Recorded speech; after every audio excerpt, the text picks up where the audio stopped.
मैं चूरू जिले से हूँ।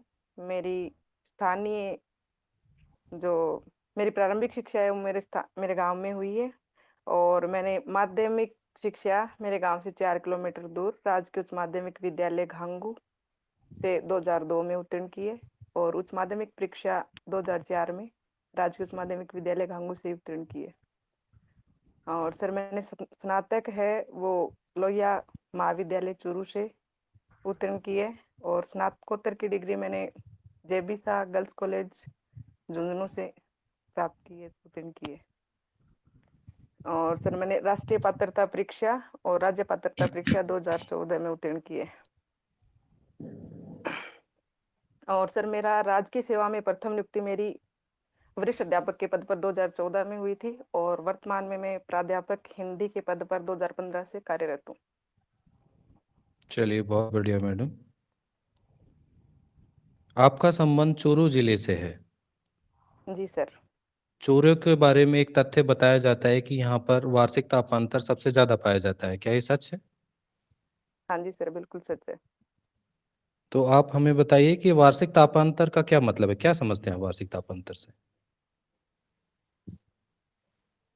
वार्षिक तापांतर से सर जो मतलब ताप का जो अंतर है वो बहुत अधिक, मतलब राजस्थान के और जिले हैं उनसे ज्यादा रहता है, जो एक वर्ष का होता है। वर्ष का मतलब किस तरह से हम इसको मतलब ज्ञात करते हैं कि वर्ष में कहाँ से कहाँ का कुछ होगा ना इसका? सर इस बारे में मैं अच्छे से नहीं बता पाऊंगी। चलिए, कोई बात नहीं। ये बताइए, आपके चूरू के अंदर कितने विधानसभा क्षेत्र हैं? सर चूरू में 6 विधानसभा क्षेत्र है। नाम बता पाएंगे? जी सर। जी, चूरू, बताइए। चूरू, रतनगढ़, सुजानगढ़, सरदारसर, राजगढ़, तारानगर। चलिए, बहुत बढ़िया। सालासर बालाजी का नाम सुना होगा आपने? जी सर, बिल्कुल। कभी मौका मिला है जाने का? बहुत बार सर मिला है। चलिए, इसकी कुछ विशेषताएं बता दीजिए ताकि हमें पता चले क्या है वहाँ पे। सर यहाँ सालासर में बालाजी का जो धाम है, यहाँ प्रति वर्ष वर्ष में 2 बार मेला लगता है। लक्ष्मी मेला चैत्र और आश्विन माह में लगता है, पूर्णिमा को। और सर ये एकमात्र हनुमान जी की मूर्ति है जो दाढ़ी मूछ वाले हनुमान जी हैं। चलिए, बहुत बढ़िया, बहुत बढ़िया। गोगा जी का नाम सुना है आपने? हाँ जी सर, गोगा जी का भी सुना है।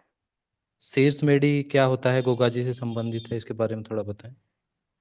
सर जब गोगा जी का अपने मौसेरे भाइयों से विवाद चला था, उस समय जो मोहम्मद गजनवी ने गोगा जी के साथ युद्ध किया था, तो ऐसी मतलब मान्यता है या किंवदंती है, जनश्रुति है कि यहाँ जो गोगा जी युद्ध कर रहे थे तो उनका शीर्ष है वो ददरेवा में गिर गया। और वो लड़ते लड़ते नौहर तक अपने धड़ से चले गए। तो ददरेवा की जो इनका जन्म स्थान है वहां शीर्ष गिरा, उसको शीर्ष मेड़ी कहते हैं। और जो नहर नौहर में इनका समाधि स्थल है, वहां जो मेड़ी है उनको घुड़मेड़ी कहते हैं। धड़ मेड़ी या चलो, घुड़मेड़ी। बहुत बढ़िया मैडम। इनके घोड़ी थी गोगा जी की, नीली घोड़ी जो, हम्म। उसका कुछ हम्म। नाम आता है इतिहास में जानने में, क्या नाम है, कुछ बता पाएंगे?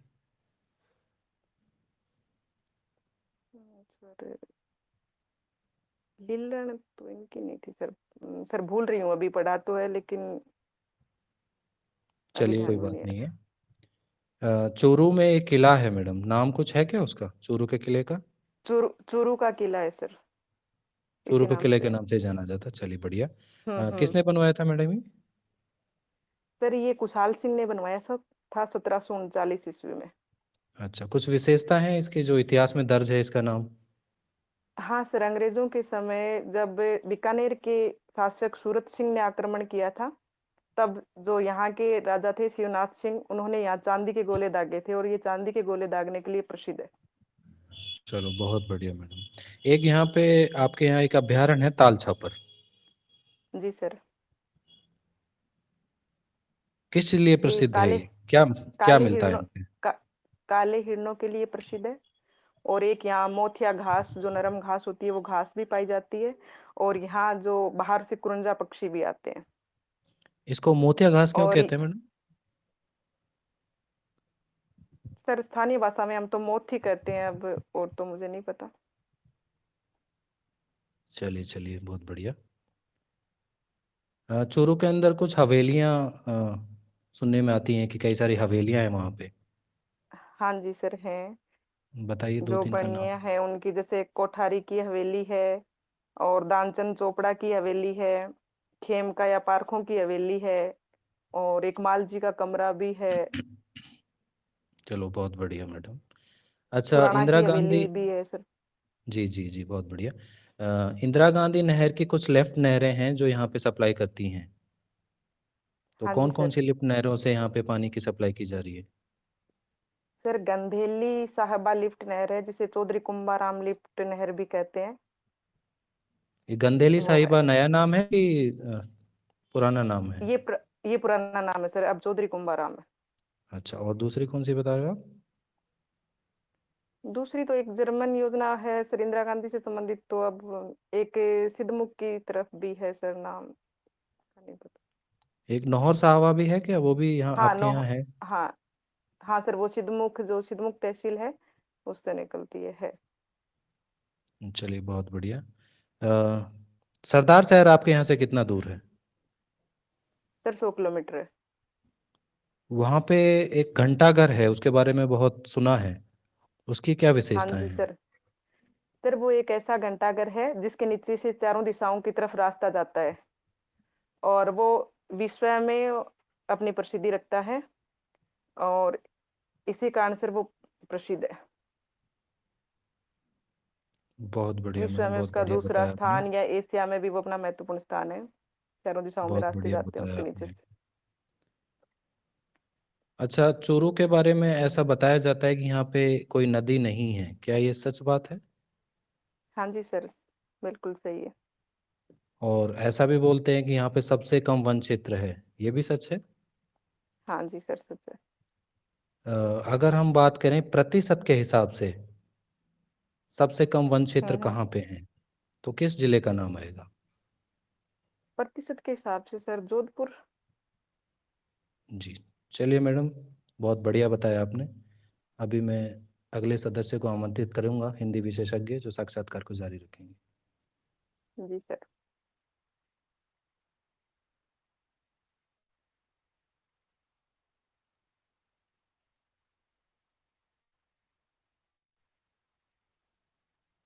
हेलो। हेलो। हाँ चौधरी नमस्ते मैम, मैम।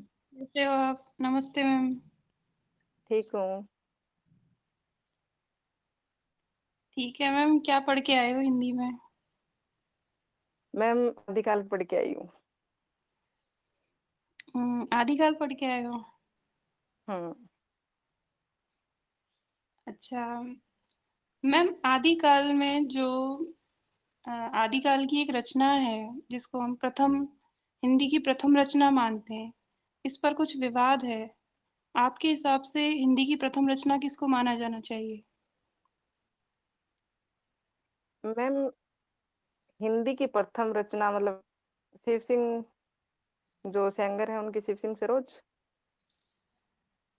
जैसे अलग अलग साहित्यकारों ने अलग अलग मानी है ना, हम्म। तो आपके हिसाब से हिंदी की प्रथम रचना किसे माना जाना चाहिए? मैं तो मैम शिव सिंह सरोज को ही मानती हूँ। शिव सिंह सरोज को। हम्म। और हिंदी का प्रथम कवि? हिंदी का प्रथम कवि त्रयपाद। जी, सरेपाद को किसने माना है विशेष रूप से? राहुल राहुल सांस्कृत्यायन ने माना। अच्छा। और मैम देवसेन को मैम भी माना है? देवसेन की जो श्रावकाचार है उसको प्रथम रचना माना जाता है, सॉरी मैम, वो मैं साहित्य इतिहास ग्रंथ पे चली गई थी।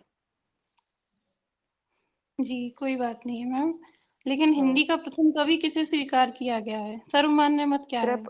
श्रेयपाद को किया गया है मैम। जी। और शिव सिंह सैंगर ने किसको माना है हिंदी का प्रथम कवि? पुष्य या पुन कवि को माना है। जी ठीक है। अच्छा मैम, आदिकाल में आपका कोई विशेष कवि जिसको आप विशेष प्रिय हैं? मैम अमीर खुसरो है। अमीर खुसरो। अमीर खुसरो की हाँ। मैम रचनाओं के नाम बताइए। खालिक बारी, नूह शिपुर, डकोसले, पहेलियां, मुकरियां। अच्छा मैम, नूह से पर जो इनकी रचना है, इसकी विषय वस्तु क्या है? नूह शिपुर में मैम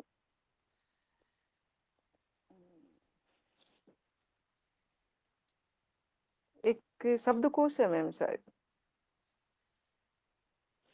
और खालिक बारी में? मैम मैं यहाँ कंफ्यूज हो गई हूँ थोड़ा सा, मतलब। चलो कोई बात नहीं है मैम। अच्छा, मैं एक प्रश्न ये पूछना चाहती हूँ कि आपका नाम जैसे इंदु चौधरी है, तो आपको अपने नाम से संबंधित किसी पत्रिका का ध्यान आता है? हाँ मैम। हिंदी साहित्य में जयशंकर कोई? जयशंकर जयशंकर प्रसाद जी की पत्रिका। इसके संपादक कौन थे मैम, इंदु पत्रिका के? जयशंकर प्रसाद। इनके अलावा कोई और नाम याद आ रहा है आपको? नहीं मैम, इनके अलावा तो नहीं आ रहा। जी, अंबिका प्रसाद गुप्त।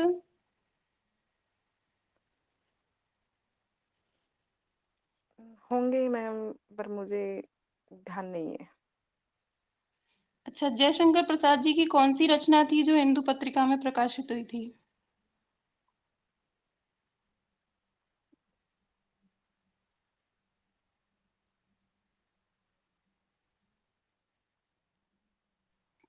क्षमा चाहूंगी मैम, ये भी ध्यान में नहीं है। अच्छा, चलिए मैम, आदिकाल में आप अमीर खुसरो की कोई पंक्तियां सुना दीजिए। जी मैम। एक थाल मोती से भरा, सबके सिर पर औंधा धरा। थाल फिरे, थाल चारों ओर फिरे, मोती जिससे एक न गिरे।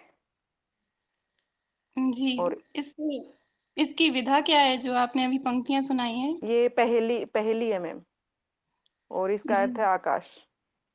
आप पहेली के बारे में कुछ बता सकती हैं? पहेली शब्द के बारे में, पहेली किसे कहते हैं? इसमें मैं तो नहीं बता पाऊंगी, मतलब पता जी, है लेकिन मैं अभिव्यक्त नहीं कर पा रही हूँ। जी कोई बात नहीं है। अच्छा, अमीर खुसरो ने किन्हीं वाद्य यंत्रों का भी आविष्कार किया था? आप बता तबला और सकते हैं? सितार। तबला और अच्छा, सितार। जी। और इन्होंने साहित्य में किन-किन विधाओं की शुरुआत की थी?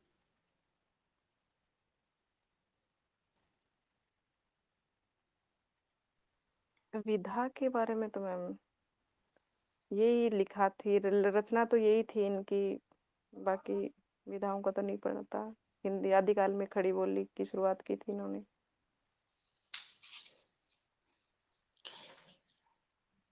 अच्छा मैम, आदिकाल की कुछ 2 प्रवृत्तियाँ बताइए, कुछ प्रमुख प्रवृत्तियों के नाम बताइए। आदिकाल में मैम एक तो संकीर्ण राष्ट्रीयता थी, और एक कल्पना का आधिक्य था, और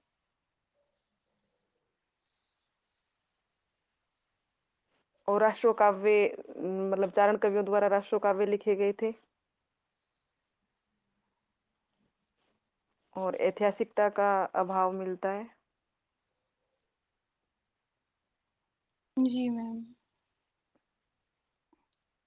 मैम, आदिकाल में आपके हिसाब से जो रासो रचनाएँ थी, उनमें सबसे ज़्यादा प्रामाणिक रचना किसको माना जाना चाहिए? मैम इनकी प्रामाणिकता पर तो लगभग में ही संदेह है, लेकिन अगर हम देखें तो विशलदेव रासो और परमाल रासो। जी। और एक मेरा अंतिम प्रश्न है मैम, अमीर खुसरो ने अपने गुरु के निधन पे एक दोहा कहा था, उस दोहे को बता दीजिए। जी मैम। गौरी सौवे से गोरी सोए सेज पर मुख पर डारे केस, चल खुश रोगर आपने रेण वही चौदेस। ठीक है मैम। इनके गुरु का नाम क्या था? इनके गुरु का निजामुद्दीन औलिया। ठीक है मैम, मेरी तरफ से प्रश्न समाप्त होते हैं। अब मैं अगले सदस्य से निवेदन करूंगी कि वो अपने प्रश्न पूछें।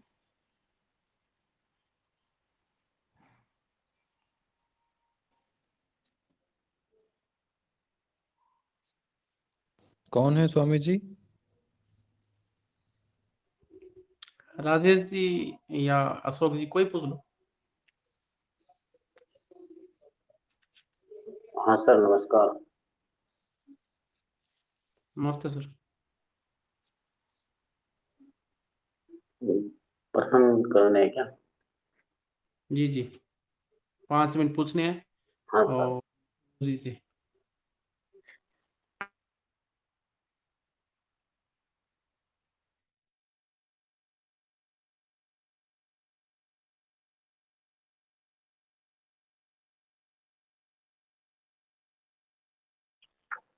नमस्कार मैम।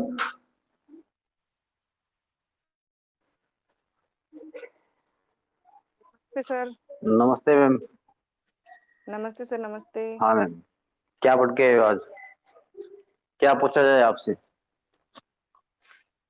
सर आदिकाल पढ़ के आई हूँ। आदिकाल पे? आदिकाल में भी कौन सी धारा या कौन सा आप वर्ग चुनना चाहेंगे पूछने में? सर आदिकाल में तो लगभग ही पढ़ा है, अब आप पूछो क्या बता पाऊंगी। अच्छा अच्छा, चलिए। आदिकाल का जो है, हम हिंदी साहित्य का प्रथम कवि किसे स्वीकार करते हैं सर्वमान्य मत में?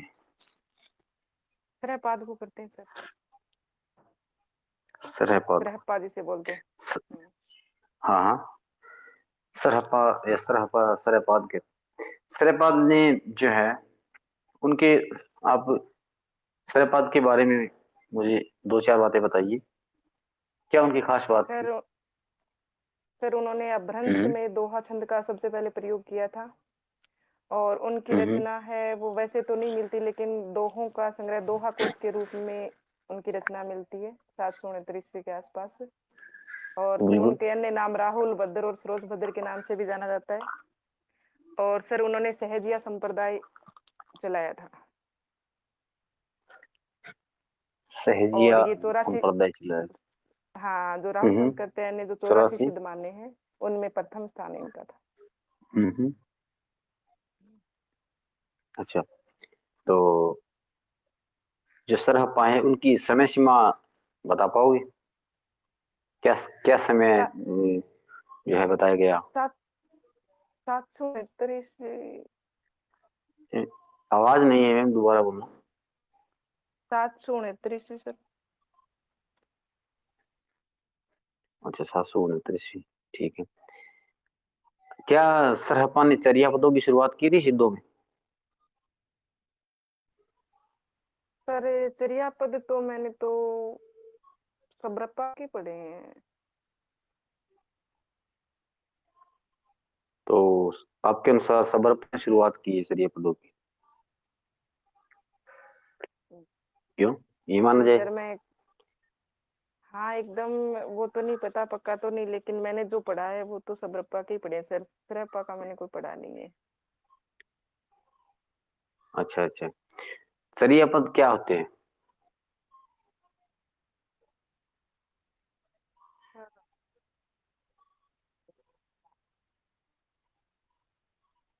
क्षमा चाहूंगी, शायद चरित्र से संबंधित चलो, कोई पद हो, पर ध्यान नहीं है इसमें मुझे। कोई बात नहीं, कोई बात नहीं। तो आप ये बताइए कि सिद्ध साहित्य की कोई दो विशेषताएं बताइए।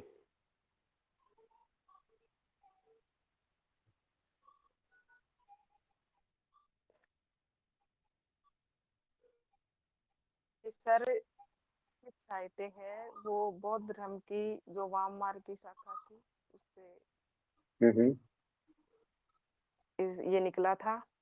और इन्होंने जो नारी को अपनी जो साधना थी उसमें स्थान दिया था। और इनकी जो भाषा थी वो संध्या भाषा कहलाती है। और इन्होंने जो इनकी जो साधना थी वो अंत साधना पर इन्होंने बल दिया है। गुरु की महिमा का इन्होंने बखान किया है। और सर तंत्र मंत्र जादू टोना इनमें भी इनका अधिक विश्वास था। और जो पंचमकार हैं, मध्य मिथुन मास मदिरा मत्स्य, बिल्कुल। इन्होंने ये मतलब आप, हाँ भोगवादी ठीक है, सब। आप हम्म, आप बताइए कि सिद्ध जो थे विवाह में आस्था रखते थे या नास्ता थी इनकी? आस्था थी सर। विवाह में आस्था थी। सिद्धों से, सर सिद्धों सिद्धों की की शायद विशेषताओं। विवाह में आस्था नहीं थी। जो आजकल लिव इन रिलेशनशिप है ना, शायद उस समय ये कहीं ना कहीं मतलब रहते तो साथ थे, लेकिन विवाह में इनका इतना विश्वास नहीं, नहीं था। अब आपने लिव इन रिलेशनशिप बोला, इसको मैं हिंदी में सुनना हम्म, चाहूंगा आपसे।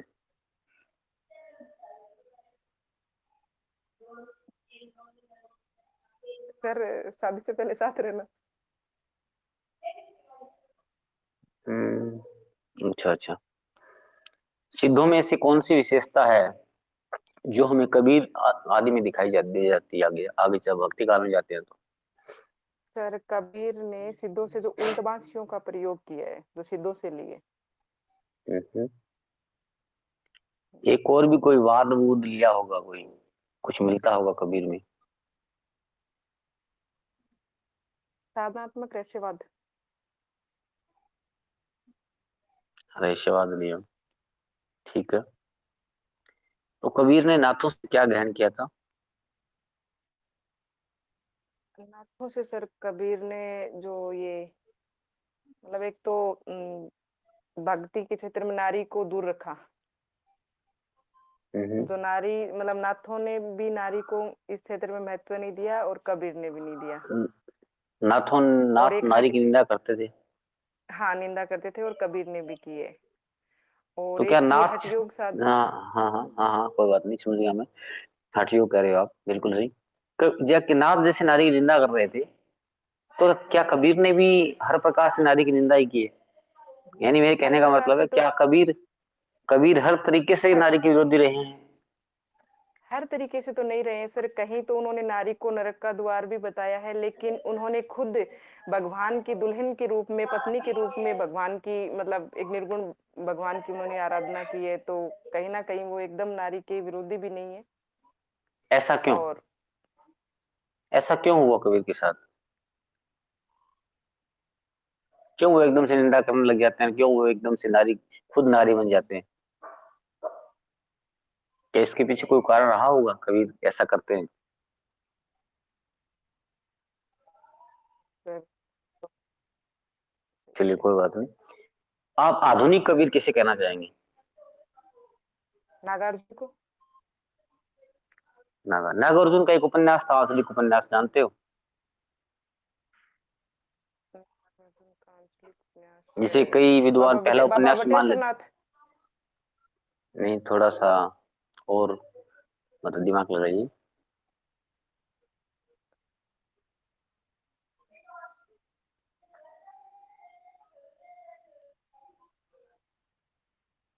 जो ध्यान कि में नहीं आ रहा सर। 1953 में प्रकाशित हुआ था, बेलांचल से थोड़ा सा पहले, पिछले पहले के साल में, 1953 में। गलतनामा। बिल्कुल सही पहुंचे आप, सिनेमा था। तो नागार्जुन एक प्रगतिवादी साहित्यकार रहे हैं या एक आंतरिक उपन्यासकार रहे हैं? सर वो प्रगतिवादी साहित्य कर रहे हैं। आंतरिक उपन्यासकार नहीं रहे नागार्जुन? आंचलिक उपन्यासकार रहे हैं, लेकिन उनकी जो मुख्य जो उनको देखे ना तो वो मुख्य रूप से प्रगतिवादी साहित्यकार में ही आते हैं सर। उन्होंने अच्छा। कबीर की तरह मतलब सीधा जो आप, मतलब जो हाँ भी उनको ठीक है लगा ठीक है, हाँ समझ गया मैं। नीतियों का आप विरोध किया है खुलकर। नागार्जुन को प्रगतिवाद का प्रवर्तक ठहराएंगे या प्रतिनिधि कवि ठहराएंगे? प्रतिनिधि कवि ठहराए हैं सर। तो प्रवर्तक किसे मालूम है, या हम किसे माने प्रवर्तक? प्रगतिवाद। का।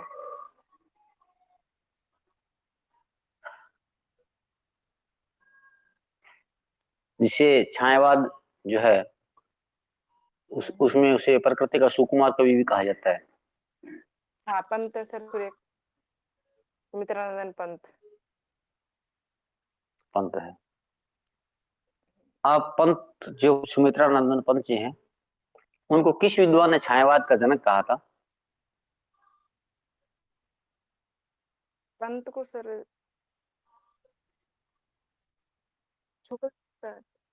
श्याम सुंदर। एक ऐसे विद्वान थे जिन्होंने हिंदी साहित्य का वैज्ञानिक इतिहास लिखा था। हाँ, गणपति चंद्र गुप्त। तो हिंदी साहित्य का वैज्ञानिक इतिहास लिखा, उसका प्रकाशन वर्ष बताओगे? 1965। 1965 में लिखा। आप ऐसी शुक्ल जी ने कहा था कि एक ऐसा रचनाकार है जो छायावाद में डूबा ही रहा। किसके लिए बात कही थी ऐसी कि वो छायावाद के भीतर डूबा रहा या डूबी रही? हाँ जी सर, एक बार फिर से बोलिए। शुक्ल जी ने किस छायावादी रचनाकार के लिए कहा कि ये तो छायावाद के एकमात्र ऐसे थे जो छायावाद के भीतर डूबे रहे या डूबी रही? महादेवी वर्मा।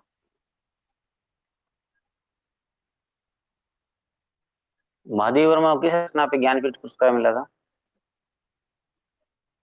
यामा के लिए। प्रथम ज्ञानपीठ कौन लेके गया था हिंदी में? सुमित्रानंदन पंत। किस रचना पर?